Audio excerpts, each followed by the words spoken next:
ہمارا ایمان ہے کہ اسلام اللہ کا پسندیدہ دین ہے، اور یہ بات یقیناً حق ہے، لیکن سوال یہ ہے کہ ہماری اپنی ذات کے اعتبار سے صرف اتنا کہہ دینا کافی ہے کہ اسلام پسندیدہ دین ہے اور میں مسلمان ہوں، کیونکہ اللہ تعالیٰ نے فرمایا کہ تمہارا محض ایمان کا زبانی اقرار کر لینا کافی نہیں۔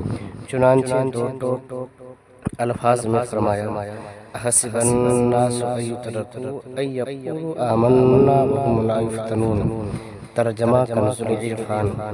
کیا لوگوں نے یہ سمجھ رکھا ہے کہ انہیں صرف اتنی بات پر چھوڑ دیا جائے گا کہ وہ کہتے ہیں ہم ایمان لائے اور انہیں آزمایا نہیں جائے گا؟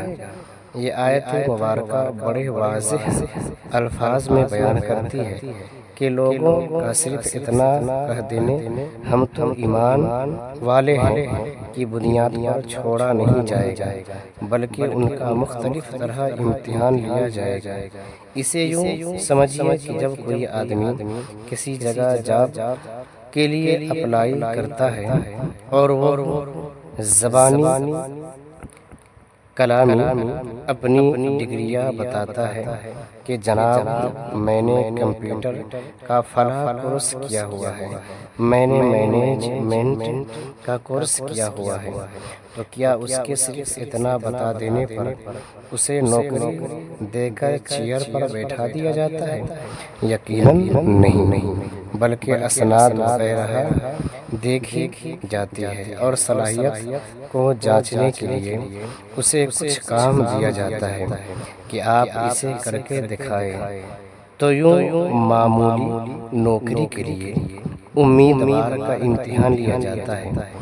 جب دنیا کی چھوٹی چھوٹی باتوں پر امتحان اور معمولی سی دعویٰ کی جانچ پرکھ ہونا ہمارے مشاہدے میں ہے، تو پھر مومن ہونے کے دعویٰ پر یہ کیسے تصور کیا جا سکتا ہے کہ اتنا دعویٰ ہی کافی ہے اور بس اسی بنیاد پر بلا حساب جنت میں بھیج دیا جائے گا؟ بلکہ قرآن نے بار بار فرمایا کہ تمہارا امتحان لیا جائے گا جیسے تم سے پہلے آنے والوں کا امتحان لیا گیا۔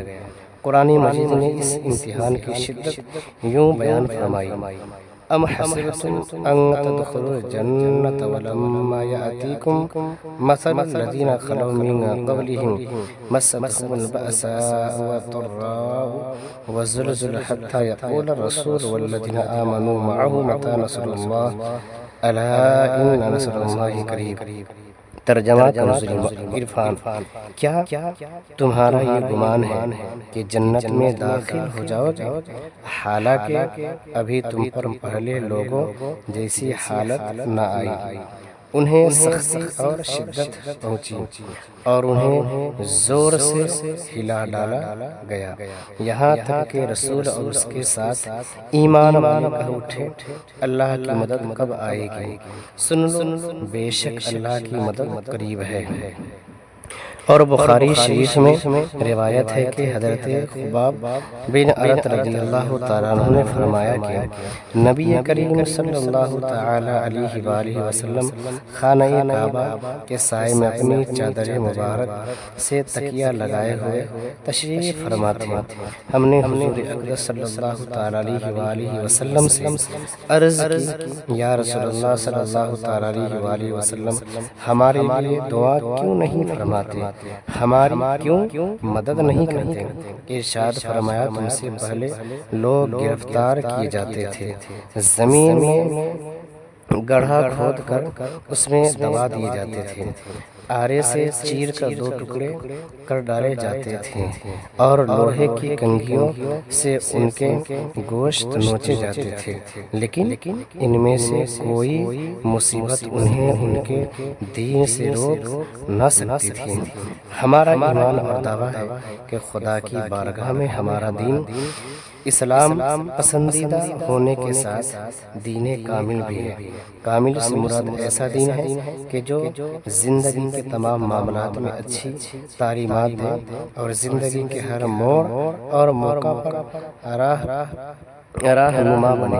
لہٰذا وہ دین کبھی کامل نہیں ہو سکتا جو عقیدے تو بتائے لیکن عبادات کا درس نہ دے، یا اگر عبادات کا درس دے تو معاشی معاملات کی رہنمائی نہ کرے، یا اگر معاملات درست کرے تو خاندانی زندگی نہ سدھارے۔